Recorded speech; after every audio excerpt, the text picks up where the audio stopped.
All you need is a little juju. All you need is a little juju. All you need is a little juju.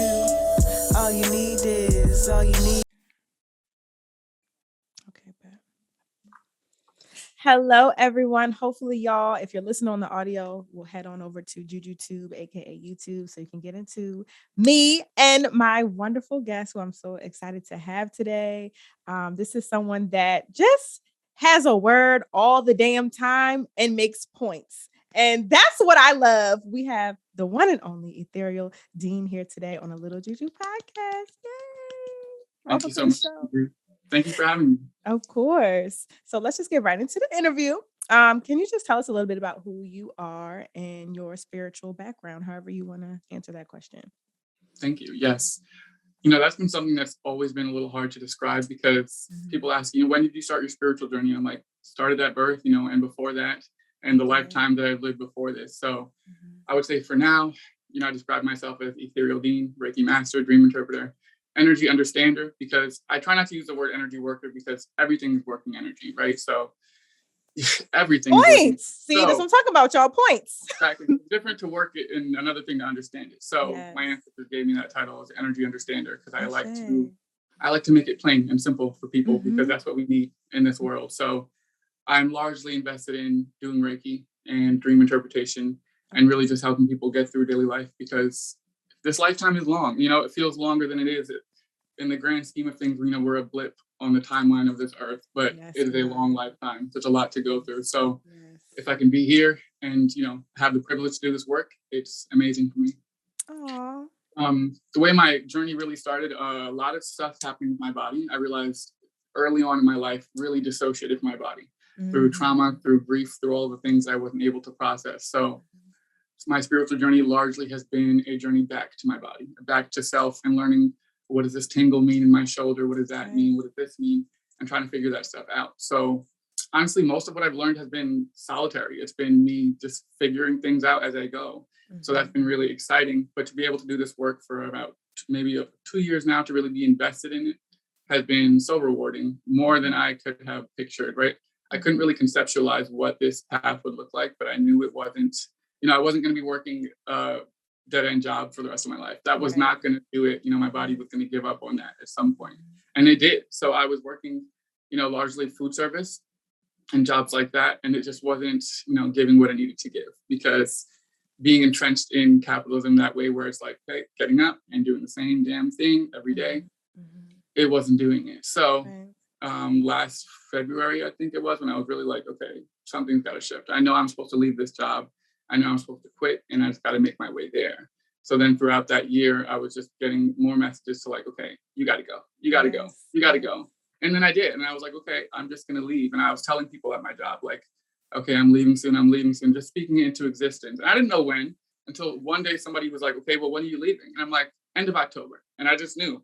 And then I was like, okay, well, I said it. So now it is. Right. And then it was. And I quit and I started doing what I needed to do and just ease my way into this journey. But it's been a lot. It's been definitely interesting.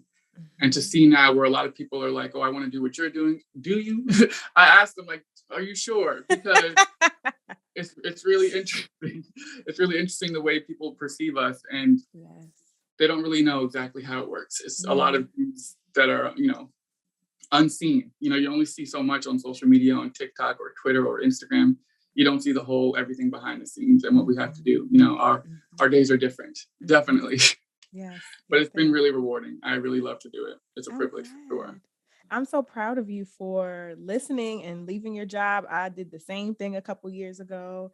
And like when you really are walking in alignment and doing what you're supposed to do, even though you don't know what's next or how you're going to figure it out or how I'm going to eat, that shit really just is provided. And like, I'm just so happy that you are also an example of just walking in your path and shit, working out for you in that particular way. So thank you for sharing that. So what you talked a little bit about Reiki. So what kind of spiritual practices or ideas or theology sort of ground your own practice, if any? So what grounds my practice, especially with Reiki, is the fact that we're all one, and this is a field of life force energy that we're all immersed in, right? So, people come to me for Reiki and they don't really understand how Reiki works. And I'm like, well, it's life force energy and you're a life force being. So it's here for you, right? So it's going to hold you while we're here in this space. And so that's really been rewarding to be able to do that with people and show them, hey, you know, this life force energy that you've been moving through, you've been eating, drinking, living your life, you know, we can tap into that with an hour of breath, right? An hour of sitting in our bodies and saying, hey, all of the things that, you know, we've been forced our bodies to do, saying, you know, we're going to keep these emotions and lock them up. And then eventually your body sends you these messages like, hey, you know, we got something's got to give because we got these aches, we got these pains, we have these thoughts that aren't doing it for us. So now let's take that moment. Let's have that rest. So people come to me and we work together to do that.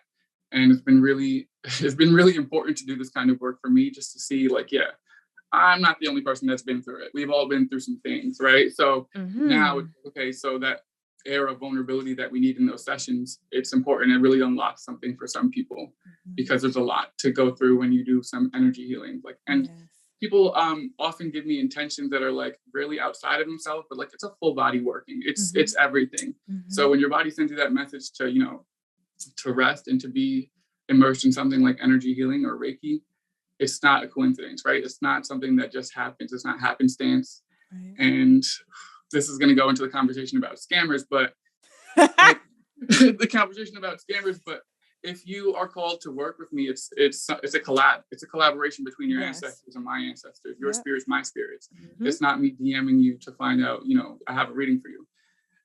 We'll get there. We'll get in that. So it's definitely a collab between the spirits. So it's not something I have to, you know, invoke and say, hey, come get a reading with me. That doesn't often be the way it is, you know, the way that it has to go. Right. And so do you do long distance Reiki and in person, or is it just long distance?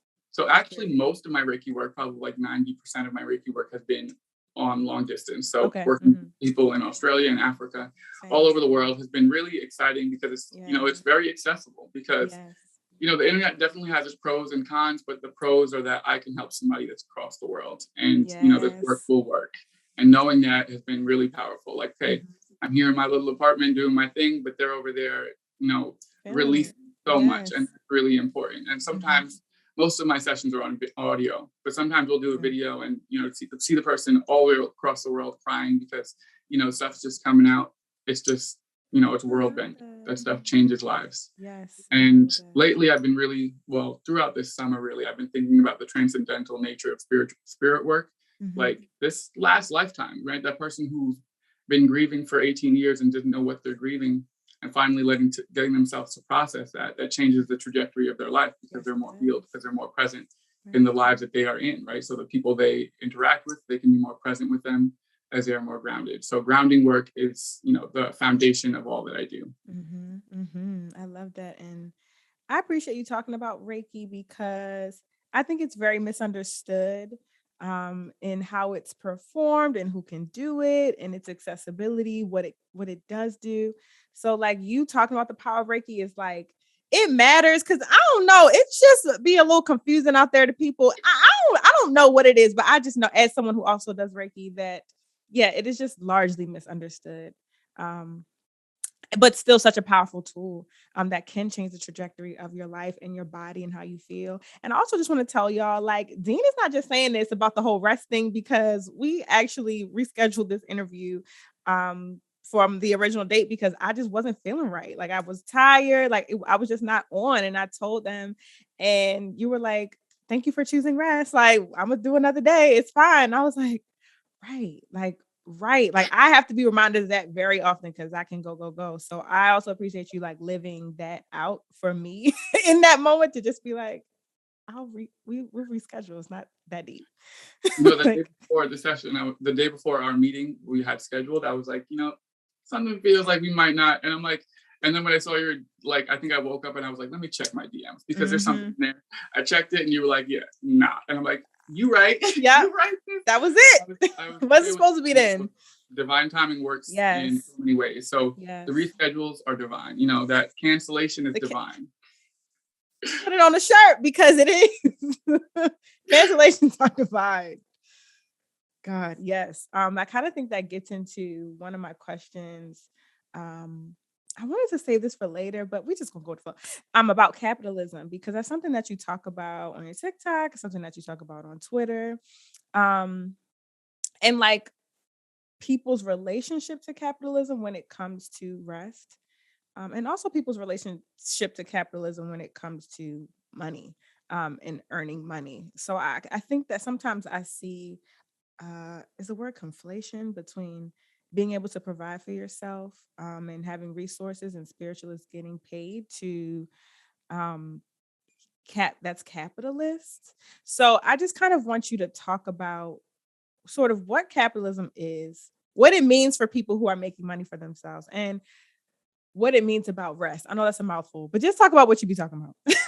That'll Thank be you. that. That's definitely, any questions about capitalism are very loaded because it's the structure of our lives, right? So Yes, right. we have this earth that we're on, and then there's this structure that's been superimposed upon it that Yeah. if you don't have money, you can't eat and you can't drink and you can't sleep, peacefully in a bed.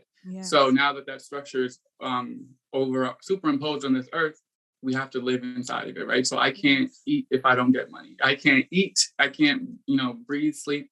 I can't have any peace of mind if my rent's not paid. So it's things like that where it's like, okay, if I were to be doing this work and not charging anything, where would I be? Where would my energy be going, right? That's my life force energy leaving me if I can't receive anything in return. So it really is a privilege to do this work, but to know that I'm doing this work and being rewarded for it and receiving something in turn, Yeah. it, pales in comparison to the life that I would have lived before where, I would just give and give and give and nothing comes back. So it's really important that we reframe the conversation of like, oh, if you do this kind of work and you charge for it, that's capitalist. I need to eat. Spiritualism. We can't run on vibes. People do think that we run on just vibes. That's not how this works. So it's really important that we speak about it because it's like, okay, so my prices have gone up as I've gotten more, experience with what I do. I've gotten better at what I do because with any kind of work that you do, any practice that you have, you do get better, right? You do get better. Your work works better and you have more of an impact. And so with that, you should be rewarded in a certain sense, right? And so I shouldn't just have just enough to eat.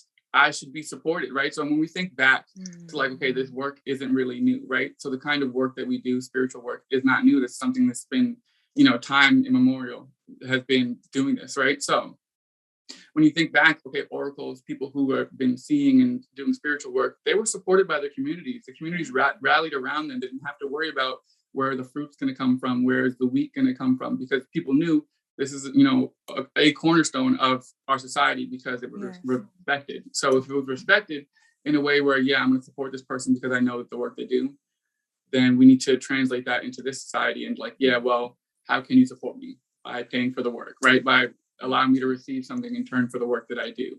So it's really important that we just allow ourselves to receive. And that's a lot of the work I do in Reiki is like, people are like, I just want to receive and I don't know how to open myself up for that. And it's like, yeah, well, this world has been telling you and enforcing the fact that you don't deserve anything, that you're not worth nothing. And that if you can't put in the 9 to 5, then you don't get shit. Right. So if the world's been telling you that for so long, how do we reframe that and how do we lead that? Okay, so will we rest, right? And what I've learned about rest is like, that's one of my most receptive states, right? I take a 12-hour nap or a 12-hour sleep and I wake up to, to blessings in my Cashapp or here or there, right? So if you just go to bed with that intention, like, I want to wake up richer or I want to wake up with more reward for the energy I've been putting out because I know I've been putting it out. And so there's no shame in that. There's no shame in receiving. You shouldn't feel guilty for receiving for the work that you do. And it's honestly sometimes kind of sinister the way people talk about spiritualists, like you should be doing all of this for free. Okay, then what? So then I'd also have a 9 to 5. I'd also have a 9 to 5 that I slave over, right? And then I would do this on the side for what? For gratitude. Gratitude can't pay the bills, love. And it's different to think of like gratitude in a way where, you send me a tip to where, you just say, hey, thanks, that was great. It's two different things, right? It's two different forms of gratitude. And it's still the same energy, but one of the energies allows me to eat, right? So that's really important where we reframe that and look at it that way. I love what you said about rest being like a reward, like having an intention before going to sleep or seeing rest as a way of receiving something. And just, it's probably one of the times where if you're truly resting, your guard is down, like you're open, you are receptive. So like how, using that energy in order to receive, whether that's waking up and feeling better, so like better health, or like, yeah, a tip. I'm trying to wake up to a bill being paid. I'm trying to wake up to a Cashapp tip. I'm gonna incorporate. I like that concept. I'm about to think about that a little bit later. Thank you for talking about that. Okay, so because of capitalism, we have scammers. And the scammer's job is to scam. As someone whose page is regularly scammed, I'm someone whose page is regularly scammed. I'm not even mad at the scammers, but I do want to talk about scamming pages, what people need to look out for. And yeah, what should folks be careful about when it comes to scam pages? Mm. So definitely be careful about giving everything the benefit of the doubt, because that's how most people operate, right? It's like, when people message me like, oh, I got scammed, it's never I got scammed. It's always I got scammed. And I knew right before I sent it, I knew there was something that told me, right? So we're skipping over that discernment. We're skipping over that intuition that's always there, right? So your intuition is not off, love. It was never off. And so when we look back on our lives and things that we are grieving are the times that we knew better, right? So that tinge that you feel after you get scammed, yeah, that's that knowing. That's that knowing thing. Remember, we just told you not to send that money, right? So it's interesting the way people interact online, because the scammers are taking advantage of a lot of things, but most of all, they're taking advantage over your perception of spiritualists, right? So you perceive us as somebody with 36 hours in a day, right? And we don't have that. We have 24 hours in a day, just like you. So I don't have time for a second account where I DM every follower, right? Where I DM everybody and say, and the scammers don't even sound believable, which is blowing me sometimes, because it's like, that's nothing I would say. It is nothing I would say. So it's really important that people just keep their wits about them. Like it's not, honestly, we can simplify it certain ways, but the scammers are taking advantage of a lot of things, right? And it's, when it comes down to it, they're taking advantage of a reeling society, right? A society that is reeling off of past trauma, but not feeling. So you're reeling and not feeling, and the scammers are taking advantage of that love, but they're not taking advantage of me. People say, oh, I'm so sorry they're doing this to you. Babe, I'm not the target. You're the target. And so I really need people to understand that. Me, Juju, Ehime, Dana, we don't have second accounts for you. We aren't doing that. And, it would be great if I did have more time and I could do things like that. But if I was, at a state in my journey where I was receiving a divine message for every person who followed me, I would have packed this shit up long ago, babe. I would have it up, because I can't do that. I can't keep up with that. So that's just not the way this works. So I was saying earlier, right? So if you're called to work with me, there are ways that you are called to work with me, right? You're getting that message to go see Juju or go see Deen, because these people have been shown to you as somebody who can help you with these things. And it's not something where I have to seek people out, because like I was saying earlier, a collaboration between my spirits and yours is how you're guided to these sessions. And it's really important that we look at it that way, because if that collaboration is all happening behind the scenes, the message is coming straight to you. It's not coming to me first, where I have to seek you out and say, come get this work, because I don't do that. And I don't have the time, honestly, at the end of the day. So it's really important that people just like sit with that message and say, okay, this message is coming from etherealdeen 5. Has Deen ever told me that, or anybody, that he's made a second account, right? Or they made a second account? Nobody said that. So like, to look back and see these messages where people say, I got scammed, it's like, okay, how many red flags were there? Because there was more than one. There was way more than one. And when I was saying earlier about everything is energy work, everything is energy work. So the scammers are doing some energy work, but they're not working my energy, babe. They're working yours. They're working yours. That feeling of, I haven't been seen, I haven't been heard or loved. They're working that energy. They're working the desperation. So really, to look at these scammers and say, they're evil or this or that. Well, we talked about the structure of our lives, right? The structure of capitalism that makes people need money to eat, right? So these scammers do need to eat, and that's what they're doing. So I was talking to, I think it was Satara recently, about scammers, and like, their ancestors aren't mad at them. People think that their ancestors are upset with them. No, get it how you live it has been the motto for a long time, right? So it's been the motto for a long ass time. So they're gonna do what they know, right? They're gonna do what their ancestors can teach them. And what works. Sometimes it's a scam. Yes, exactly. It's working. And that's the thing. I was thinking one day, of like, some of these days, these scammers might be making more money than me. And that's messed up. They are, because they are. Some days they are. Yikes. But also, I mean, damn, get it how you live. But I'm glad you spoke on it. It's something people are consistently asking me, no matter how many times I post about it or whatever. But y'all just please be mindful. As Deen said, it really is a lesson on discernment, and not letting people feed off of your desperation, off of your desire and need to heal. That can still be there, but people will take advantage of that, whether they're in your DMs or a spiritualist could take advantage of that.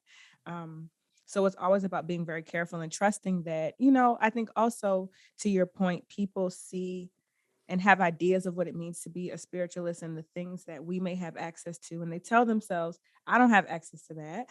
I will never have access to that. So I need to go seek out whatever. And yes, sometimes people do need to seek out the healing, but also y'all know that you could have access to that. You can have access to that on your own. You do have your own intuitive nature. You don't need to go to someone else. It is helpful, but you don't have to. Like, you have enough discernment that we all have some kind of gift to be a healer and to be a spiritualist and intuitive. So I just want to say that as well, so that folks feel empowered, and your spiritualist should help you feel empowered, not taking away your power, or saying that it has to happen through them or that you can't experience healing, because that ain't it. Agreed. And one thing is, like, you have access to your ancestors, to your spirits way before I do, love. Like, way before I do. So, that's been a connection that you've had since you've dropped here on this planet, since you've been popped out, right? Since you've been here, you've had that connection. So that connection exists with you before it existed with me, before we decided to meet together and do a reading. That connection has been yours. So it's been always something you can tap into. Right. And it's really hard for people to admit that to themselves, because if they do, then they have to look back and say, wait, this is something I've had access to always. And I've been guided away from it in certain ways, right? When we talk about the structure that we live in our lives, it guides us away from that connection. So deliberately. Connection.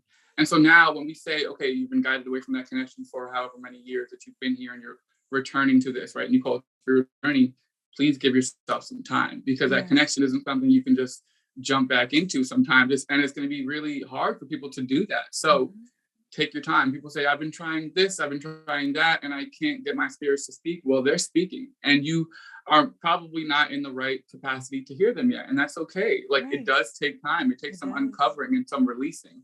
And what's important in that respect is, like, the Reiki that I do, the grounding work that we do.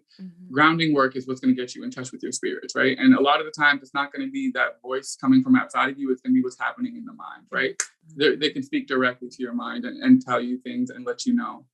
And another thing is, like, looking back at your past, right? There's a playbook that you've been given. You have life experiences. So if you've been here for 20 years, that 20 years of the world has been expressing itself to you. So there are things that those lessons that you could have picked up from there.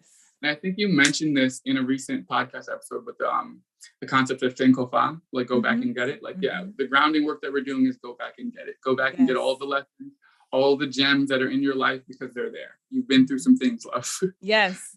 Many times through many lifetimes. Yes. yes, we have. Okay, to shift gears just a little bit, I want to talk about what it's been like for you to be a spiritualist in the public eye. I guess it's not really shifting gears, but kind of what, as someone who left a job, you got on TikTok and then you just blew up, like, you blew the F up on TikTok. And it's giving household name. But what has that been like for you, and how, or what do you want to say to people, maybe around their perceptions that you may feel, or just kind of what do you want to say to people about that experience? Okay. And for people who desire that. So for people who desire that, know that if it's something that you want, and if it's something, if you want to be in the public eye, you want to be seen, it's going to look like you being seen. It's not going to look like how I was seen. It's not going to look like how I was received, because this is my path and that's yours. And so it's been really interesting to, like, be increasingly visible online, because it does come with its own, its own vulnerabilities and its own ways that you need to protect yourself and discern what's the next step, what's this step. And so recently I've noticed a lot of people want me to attach my name to things, because now my name sort of means something to people. So, and it's like, hey, I want you to promote this, I want you to do this. And you have to be discerning about those kinds of things, because you cannot attach your likeness to everything. And know that when people come to you for these kinds of things, that's just a reminder of how powerful you are, a reminder of how valuable your energy is. And so take that reminder and then use that to discern is this something that I would feel comfortable attached to for so long? And so, especially with the kind of content that you create, and it's been interesting to use the word content because like this has just been me existing, right? And now it's content. So it's interesting, like the way that has progressed because I never thought of myself as a content creator. I was just making sure I expressed myself because if I didn't, it would eat me up, right? So I think back to like the beginning of me really being visible online started with Twitter. And that was because I was going through some days and I was expressing them, right? So expressing what the world has expressed to me and how that relates to other people. And a lot of the things that I can say and that I've seen end up being universal because we are living on the same world, the same field of energy that's expressing itself to us. So it started on Twitter. Slowly, I was saying more things, expressing myself more, throat chakra opening up and healing, right? Okay. So that kind of healing work has been really rewarding because it did allow me to like plunge myself into this sphere of, spiritual work and allow myself to be available to people in this capacity where I can do, the Reiki, the dream interpretation. And it's been also interesting to see where somebody will come across my profile and then that same night they have like the most wild dream they ever had. And then they know, oh, I just ran across this dream interpreter yesterday and I can go book a dream interpretation. And why is that? And that's because, well, it's not a mistake that I was on your timeline. It's not a mistake that the algorithm showed you my post, right? And then you went to bed and your spirit said, well, now that they know this dream interpreter exists, we're going to run that dream back that they didn't get last time, right? Get it.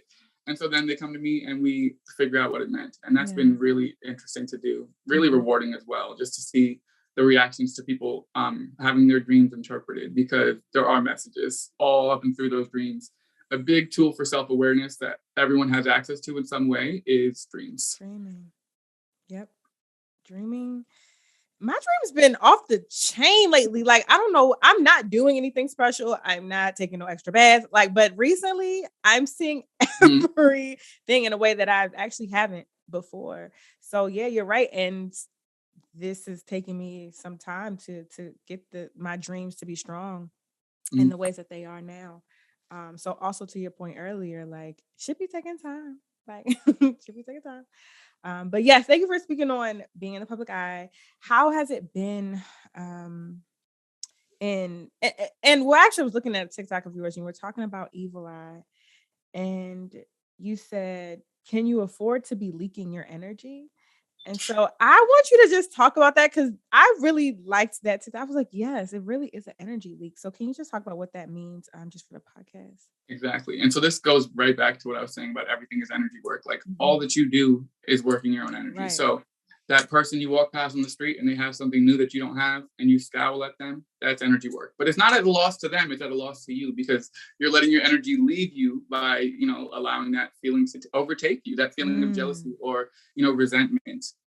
You're letting that overtake you. So that is the energy work that you're doing. So when we think of evil eye and people, throwing at you, hexing you, and it's like, okay, babe, you're doing a lot over there and you cannot derail my destiny. So who loses out? Because it's not me. Right. So that's the thing. And so when we talk about evil eye, it's like, yeah, you don't gain a lot by doing all these extra workings by people who are not worried about you, right? By throwing energy at people who are not worried about you and have their own problems. Yeah. And it's been really important to really be close to my ancestors in the understanding of this because they're like, you cannot worry about every little nigga throwing at you. You really can't. And so when you think about it, it's like, okay, it's telling you about your impact, right? And how powerful your energy is. Because if you got bills that aren't paid and you throwing at me, you got bigger problems, love. You got don't be leaking that energy over here. Exactly. That's what I mean by energy leak. It's like you need to make sure that what you're doing and what you're, allowing your energy to be used for is conducive to your success. Because honestly, I can tell you right off the bat, throwing at me is not going to be conducive to your success. It's not going to gain you anything. You're not going to get my followers. You're not going to get my Cashapp notifications. None of it. And so it also goes back to how people interpret, the visibility we have online, right? I have so many followers. You must think I'm rich. They don't translate into dollars, love. That 140K on TikTok does not translate. It's not 140K. It don't. In the bank. Exactly. And so really people need to really, really look at themselves and see, when I see this person, what do I think? And is it laden with, the lens of capitalism and how I see the world? Yeah. Because it's important that we reframe that and look actually at the world, right? When that third eye opens and you start to actually see things, Dean's living his life. He has to go get groceries, go to the laundromat, do these things. So it's like, maybe it's not all you crack it up to be in your mind when you're jealous, when you're resentful over, someone else's path. Please, that mind's eye has to stay in your own journey, love. It has to stay in your own journey, because there's a lot to see for yourself. And we can't afford to be leaking too much energy in these days and these times and what is going on in the world. Like, it's not, and it's real, right? Like, I understand why evil eye happens. I mean, based on the system, the structure that we're in, it breeds us to be jealous, to be hateful, to assume things about people that we don't know, project. Like, that is what society supports. So it is actually work to not do the evil eye. It can be, but it's work that is necessary if that's something that is an issue, because like you said, it be leaking out, and then it doesn't do anything for anybody. It just hurts you in the long run. Exactly. And another thing about that is, like, we've never had this kind of unfettered access to people's lives, right? So when you think back to the past, before the internet was a thing, the people you knew were directly around you, like proximity wise, right? So they were within however many miles radius, and you knew about their lives because of talking, interpersonally and people gossiping or whatever. But now it's, okay, I have a profile and you think this is all of me. No, babe. That's not all of me. That's one little aspect of myself that I allow you to see. And so really, it's important that you see that, and you see, beyond this profile, beyond this TikTok or this Instagram, Deen is a whole person. And Deen has been here for 26 years and has been going through it just like me. So I was saying today, like, if you're jealous of me, you don't have the full picture, right? And you don't want this, and you don't want what I've been through. You don't want what I've been through. Oh, child. Influencer culture is so interesting. And I think we're in a moment where, obviously, influencer culture is an energy, is a spirit that's growing, getting stronger. But also the spiritual influencer culture is one that I think is merging in a way that it literally has never happened. Like, we are in the midst of influencer, like you said, content, spiritual content coming together to create this thing that we have to, not just you and I mean, us culturally have to decide how we want to use this, like, and take that and understand it. But we can't do the whole the influencer thing and the projections because it'll take away from the work and actually just the expression that folks are just trying to do online, which has its pros and has its cons. But yeah, it's a lot. It's a lot. So, and also something that I was thinking about too is I think that spiritualists, as folks who traditionally were taken care of from the community, who did have access to all the resources, who were fed, who were, I mean, sometimes even rich. A lot of times they were the affluent people in the community because they gave their life for everyone in the community to be well. I think in a way we're getting back to that. I really, really do. And I think that spiritualists are going to be, as it continues to grow within the next 10 or so years, are going to be the next niggas with money. I really feel that. Like, they're going to be the next, I really feel it. And so then what does that mean? Like, I think about that all the time. Like, so what does that mean for our resource? What does that mean about capital? Like, what does that mean? I don't be knowing, but I just wanted to put that out there for you because I swear that that's what it is. I honestly, I would agree. And I really will join you in speaking that into existence because, okay, so when we think of, what's happened in the past few years with capitalism and like COVID, right? And the pandemic and the way COVID gave capitalism a run for its money, like, halting production lines, people getting laid off from their jobs.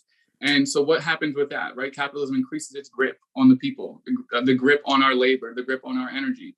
And so now with that grip increasing, we have people really realizing, okay, I gotta, release my grip on capitalism and what I think it means for me, my loyalty, my faith in capitalism. Yeah. And like, so this morning I was thinking about how, at the beginning of the pandemic, when we were told that, people were losing their jobs, people were getting sick and passing away, how everybody went out and hoarded toilet paper. And it was like, oh, you didn't have faith in capitalism overall. After all, you never had faith in capitalism. You never had faith that the production would keep going if things went bad, right? So you knew at some level the structure wasn't made for you, and it wasn't made for all of us to keep, to really be fruitful in our lives. So when we look at the world and we see its abundant nature and the way this structure only allows that abundance for a very few, heaven is on earth, and capitalism makes sure that nobody sees it, right? So that nobody sees it and nobody can have access to it. Yep. And it's been really, I've been struggling with the idea of like, money and spiritualism, and, as this progresses, what will it look like for me to have a little bit more coins, right? Yeah. And, there are things that I want to do. I want to put out books. I want to have my books circulating and things like that. And it's like, okay. And there has to be a way that I am helping people and still receiving for that, and not taking advantage of the world that is vulnerable, because that's what the scammers are doing. They're taking advantage of the vulnerable and desperate people. And so I don't want to ever be in that space where, it's just for the money and it's just for the coins. No, it's going to be for the people at the end of the day. And all of my work. Yep. Amen. And I say to that.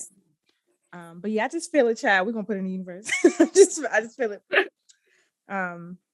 Okay, so you had another TikTok. It was about intuition versus anxiety. And I get this question. I think a lot of spiritualists just get this question like, well, I do be hearing stuff before I make a decision, but I don't know if that's me tripping or if that's that's my ancestors or whatever. So can you talk a little bit about how we can determine or discern, is that my intuition or is that me tripping?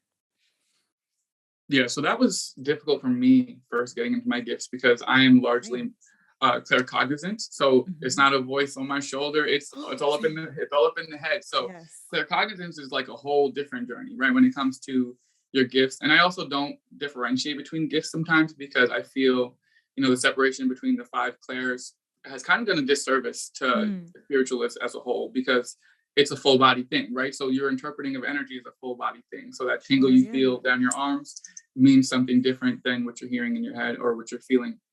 And so I feel discerning from that, anxiety comes with that sense of worry and dread and really a lack of faith. And so the faith is going to come with, those messages that are actually divine, that are actually guiding you towards things. Right. And so sometimes we are, what should be excitement, we're turning into anxiety. Which should be something we are prepared for. We know that we're capable of because we've done it before.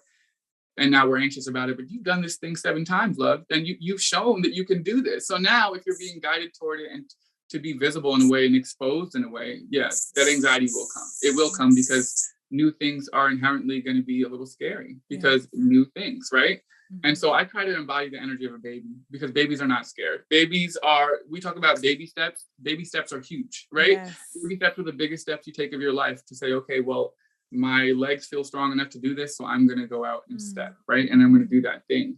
So it's important that, we really do discern from the intuition and the anxiety. But I noticed that my anxiety does not have the power it used to have. When you really step into your gifts, it won't have that same power of like just knowing, I should go left when the capitalism is telling me to go right, And so when I was leaving my job, I was overcome with a lot of anxiety, but it paled in comparison to my intuition that was telling me, this job is killing you, right?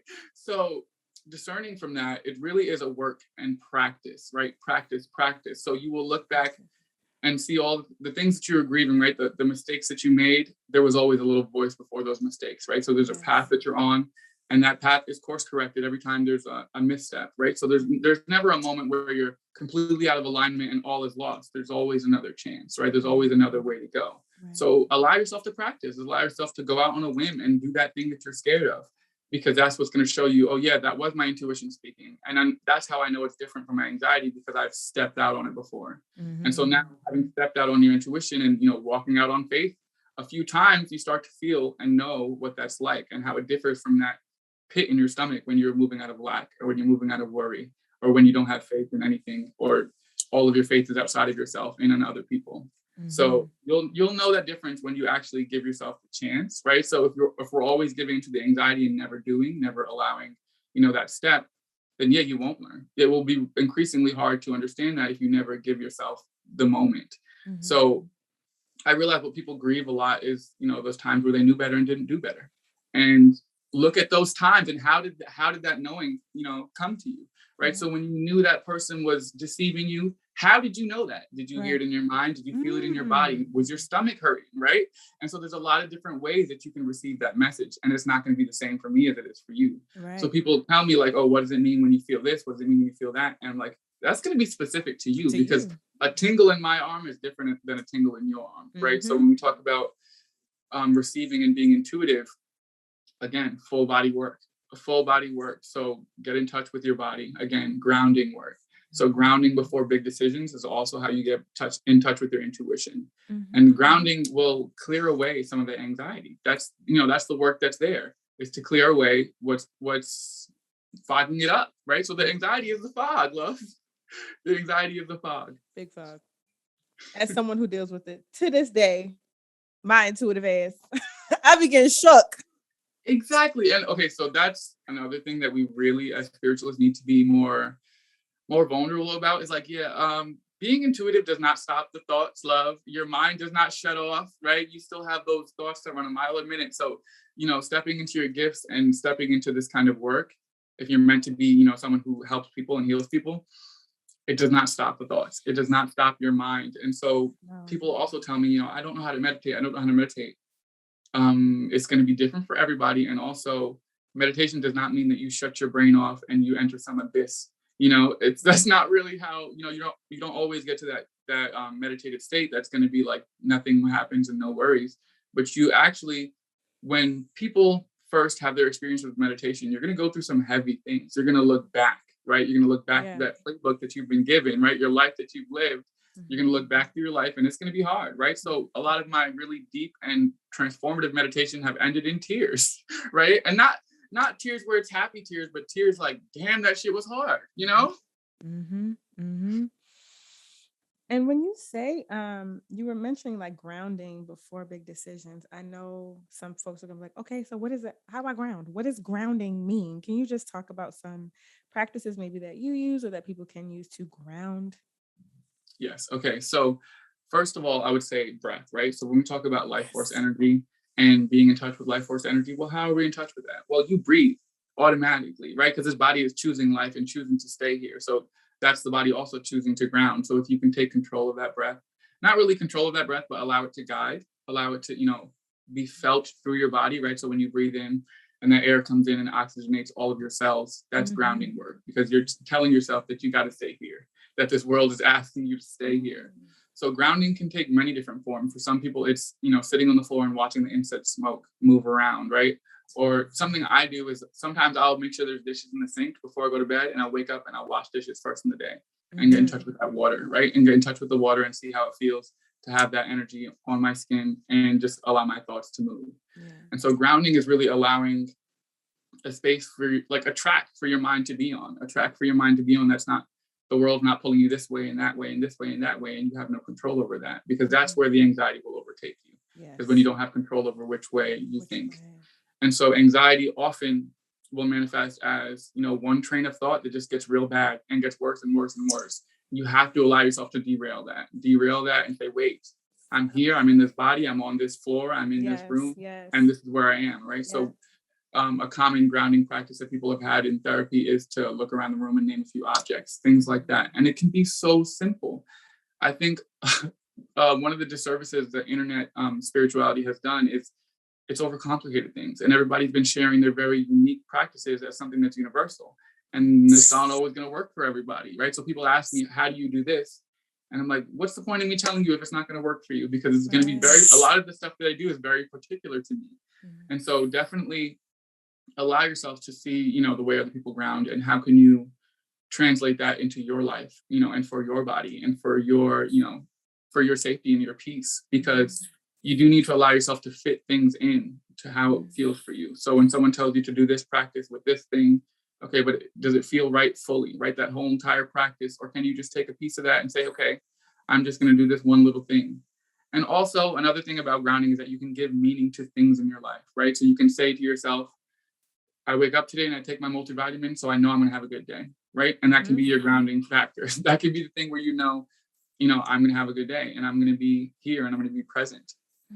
So grounding, it takes many forms. Some people it's going in the forest and sitting there, or some people it's going to the lake and bathing, very, very many different forms, but it's going to come back to natural elements often, right? So really getting in touch with earth. We talk about the structure that we live in has removed us from the earth. We think 4 walls is a home. No, it's not. It's 4 not. walls is not a home. It's unnatural, actually. Yeah. Wow, you said so many good things. You're so poetic. Are you a writer? I do be writing, but Okay. Okay. it's, I don't know. There's so many different ways to do this kind of work, but like for me in human design, which I don't really get too much into, but it's told me that my throat chakra is my most defined center. So I gotta speak. So my mission in this life is to never shut the fuck up. So I won't. Period. And as long as you don't shut the fuck up, that's where the blessings be coming. That's walking in alignment. As long as you keep talking. I do love what you said about, and trusting spiritualists and talking about grounding and folks saying, oh, to ground, you have to do all these, elaborate things, which is cute, and fine if that works for those people or that person. But then you said, asking ourselves, like, does it feel right to do this? Like, do I need to do that? Do I need to gather all these things and go here and do it at this time? Maybe, but also maybe I don't. And I think a lot of what you were saying around the grounding is that it can be a simple practice and it's accessible. It should be an accessible practice to ground. So returning to the earth is fairly an accessible practice. Returning to your breath, I mean, obviously depending on lung capacity, but outside of that is a very accessible practice. And doing the spiritual work should be somewhat accessible to you because we all have access to it. I don't know if there's anything else you want to say about that, but that's what I just heard. Like, it's accessible, it's nature, and it might not be all the extras. It might, but it might not be. Exactly. And so when you talk about accessibility, right, that's the most important aspect because grounding should be the foundation, right? That's a jumping off point. So the jumping off point does need to be accessible because you're going to need it. You're going to need to rely on that. Mm-hmm. And I think you were mentioning recently about prayer, and that's something I've just been meaning to talk on because prayer is so important. The way I grew up I wasn't really in touch with prayer in the way that I needed to be. I was raised Muslim, but it was also with a lot of the dogma and very traumatic parts of religion. So removing myself from that and saying, wait, a prayer can be simple. A prayer can be anything, right? So when I think back and I'm like, okay, well, there were more than just the prayers that I received. It was, when my mom would tell me before I left the house to remember where you came from. That was her praying for me, to remember where I came from and to return to my path and return to my alignment. Yeah. So definitely for a lot of people, it can be as simple as prayer. And for prayer, you don't need, we talk about the voice and expressing, but sometimes that prayer can happen in your mind. It can happen in, the reframing of that thought. I can say, okay, well, this has been hard. And sometimes the prayer is, that shit was hard and I need it to be easier, right? Yep. Simple. Yep. Very, very simple. And it doesn't have to come with all of the things that you don't believe. So there's a lot of people now, we talk about, the spiritual awakening, the ascension, the expansion, everybody coming back to their gifts, which is great and fine, but people need to realize where they are in their gifts, right? So if you believe in your ancestors, your spirit guides, or even if you don't have a name for the things that you believe in, but if you have faith in something, right? So you can pray to the energies that work with and for you in your favor for this lifetime. Yep. And it can be that simple. And if there are, if eventually you do come closer to your ancestors, your spirit guides, if those are the practices that you feel aligned with, they will show themselves to you. But until then, it can just be simply the energies that work with and for me in my favor, in my highest good, in my alignment. Very, very simple. That's it. Right? So before you have an understanding of how you feel about ancestors, spirit guides, any of that stuff that you hear people say, you can start with that. The energies that work with and for me, because it's not just you. You're interplaying energy in this world. So there are energies working with you, whether you know it or not, whether you feel it or not, they are. Mm-hmm. That's such a good reminder for people to know and to be reminded that there are energies working on your behalf, whether them, seen them, have tapped into them how you could. They are there. So finding and returning back to home, our bodies, makes it easier to access those energies that manifest in so many different ways. Okay, so we're kind of wrapping up in time. Oh God, this interview went so fast. Can you just talk a little bit? Well, we didn't talk much about dream work, a little bit. So can you just talk about how you got into your dream work? And then we're just going to see how we can find you, how we can book you, how you can give us the things. But yes, talk about your dream work as well. Thank you. Yeah. So dream work has been something that I just didn't even realize, but I had been doing. Like, so when I was little, I was asking people like, do you have any cool dreams last night? And I would just want to hear them because it's exciting. It's a whole different world. Right. Yeah. And it wasn't until recently, the last few years, where I realized, wait, there's way more to these dreams, right? There's way more to this dream shit. And I always think back to like when we're little and the language that we use and how we absorb everything so easily when we're young, right? So we're told what dreams mean. So on one hand, we're asked, what's your dream job? What do you want to do when you grow up? What do you dream of, right? And then on the other hand, you have a nightmare and you're told it's just a dream and dreams don't matter. And right, so then how does that frame the way we look at our dream job and what we want out of the life, right? So it's important now to really look back and say, wait, those dreams that we had when we were fucking with that ain't shit nigga for 3 years and those dreams were traumatic and heavy. What was that telling you, right? What was that telling you? So it's been definitely a big journey to look back and say, wow, those dreams meant something this whole time. Whether I knew it or not, they had some meaning. And even if it was just the processing of the world you're living in, because that's what we do when we sleep, we process and filter. We filter so much. And so to be aware in that filtering, not so aware that you're dreaming like lucid dreaming, but just to know that you're filtering things as you sleep and your body's processing energy. And it's, manifesting and expressing yourself to you in a certain way. And you're seeing certain things, hearing certain things. That's really important to just validate that and say, yeah, that means something. And what often stops people from really being immersed in their dream world or allowing themselves to receive messages from it is not allowing themselves to believe in it. So it's going to start with your belief, right? So if you believe and you allow yourself to know that your dreams mean something, then they will show themselves to you. Because if you've been enforcing the fact that your dreams have no meaning, yeah, that's why you go to bed every night and you don't remember shit, because you've been telling yourself they don't mean anything. So why would you take that with you into your day, right? So why would you take those notes and those things that you've seen in your dreams with you if you told yourself already they don't mean anything? So when we enforce our bodies to, throw certain things out, to throw things to the wayside, right? All the things that we are interpreting and receiving and, downloading from our worlds, there's certain things that you've been telling yourself for so long don't matter.